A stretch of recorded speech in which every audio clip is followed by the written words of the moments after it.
नमस्कार दोस्तों, राम राम सभी को मेरा प्रणाम। दोस्तों, आज की फायर मोटिवेशनल स्टोरी है एक चील और एक मुर्गी की। एक बार की बात है, एक चील का अंडा जंगल में जंगली मुर्गियों के अंडों के बीच जा गिरता है और धीरे धीरे उसमें से वो बच्चे बाहर आते हैं।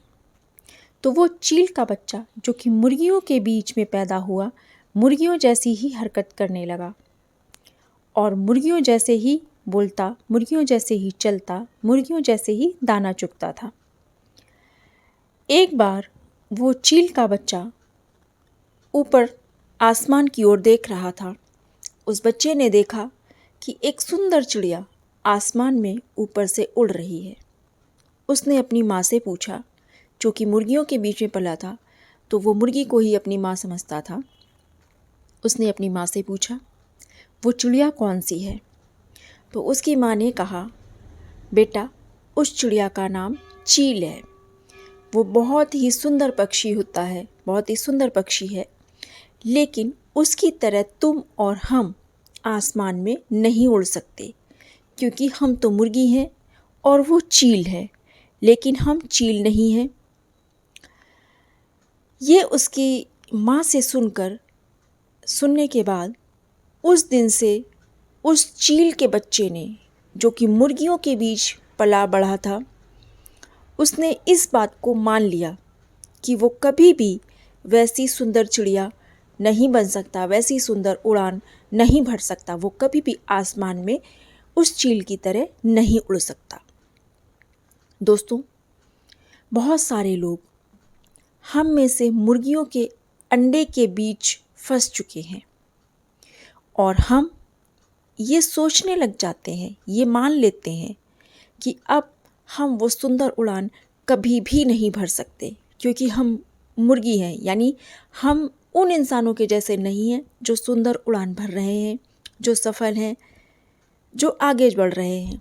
हम उनके जैसे नहीं हैं, इस बात को मान लेते हैं।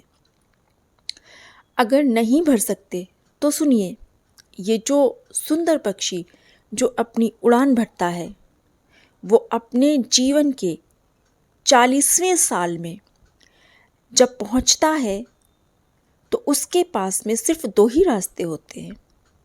एक रास्ता ये कि वो अपनी ज़िंदगी को ख़त्म कर ले, और दूसरा रास्ता ये कि वे अपनी चोंच को तोड़कर फेंक दे, यानी खराब चोंच को तोड़ दे, खराब पंजों को निकाल दे, पंखों को निकाल दे और फिर से नई चोंच, नए पंख और नए पंजों के साथ नई उड़ान को भर सके। जी हाँ, चील ऐसा ही करता है। चील कभी भी हार नहीं मानता है और यही कारण है कि वो 40 वर्षों के पश्चात फिर से अगले 40 वर्षों के लिए एक नई उड़ान भरता है।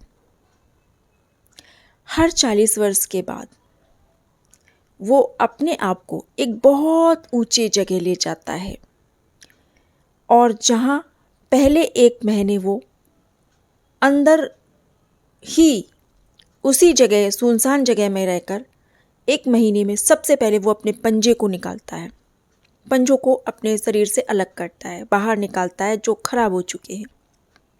उसके बाद फिर से 1 महीने में अपनी चोंच को निकालता है, और जब नई चोंच आ जाती है तो नई चोंच आ जाने के बाद वो अपने पंखों को एक एक करके नोच नोच करके निकाल देती है। और इस प्रोसेस में उससे बहुत कठिनाई होती है, बहुत पीड़ा होती है, बहुत दर्द होता है। यानी असहनीय दर्द और पीड़ा को सहन करके वो लगातार 3 महीने इस प्रोसेस को करती है। 1 महीने अपने पंजों को निकालती है, फिर 1 महीने अपनी चोंच को निकालती है, और फिर 1 महीने पर पंखों को। 3 महीनों के असहनीय पीड़ा सहने के बाद उसका जीवन फिर से 40 वर्षों के लिए बहुत सुखद और सुखमय हो जाता है। वो फिर से अगले 40 वर्षों के लिए एक सुंदर उड़ान भरती है और फिर से खुले आसमान में उड़ती है। दोस्तों, हम इंसानों का भी यही हाल है। हम मुर्गी की तरह हार मान लेते हैं और एक स्थिति में पहुंचने के बाद या स्थिति में पहुंचने से पहले ही हम इस बात को मान लेते हैं कि हम वो काम नहीं कर सकते जो दूसरे लोग जो सफल हैं, जो उड़ान भर रहे हैं, वो करते हैं। ऐसा बिल्कुल भी नहीं है दोस्तों। एक कहावत सुनी होगी कि मान लो तो हार है और ठान लो तो जीत है। जी हाँ दोस्तों, ये कहावत बिल्कुल सत्य है, अक्षांश है, 100% सत्य है कि अगर आपने इस बात को मान लिया कि हम ये काम नहीं कर सकते हैं, हम इसके जैसे काम नहीं कर सकते हैं, हम इतना बड़ा काम नहीं कर सकते हैं, हम इस तरह का काम नहीं कर सकते हैं, तो आप निश्चित रूप से नहीं कर पाएंगे।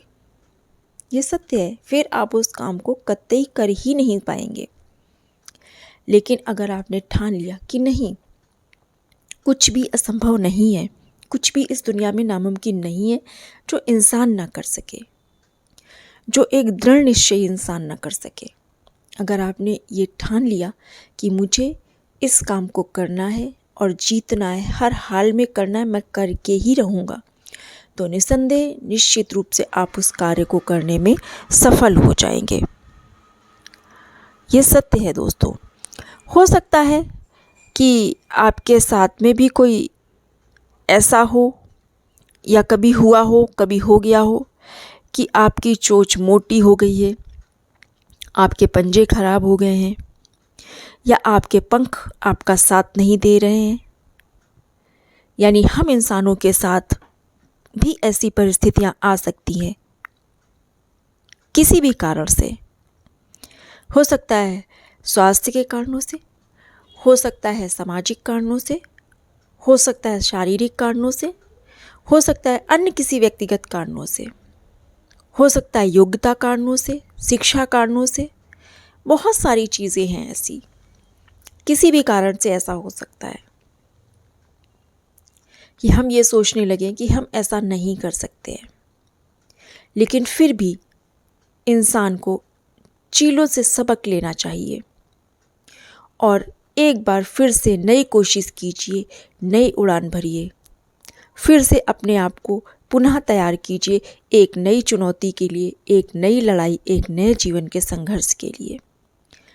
निसंदेह हम भी चील की भांति फिर से अगले कई सालों के लिए, कई वर्षों के लिए एक नई उड़ान भर सकते हैं, एक नया आसमान छू सकते हैं, एक नई चुनौती का सामना कर सकते हैं, फिर से एक नई मंजिल पा सकते हैं।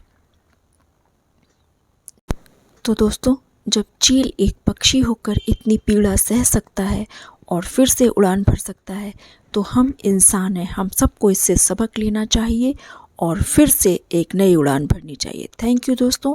Do like and share comment to my YouTube channel which is Shweta official. Ram Ram सबको। Thank you.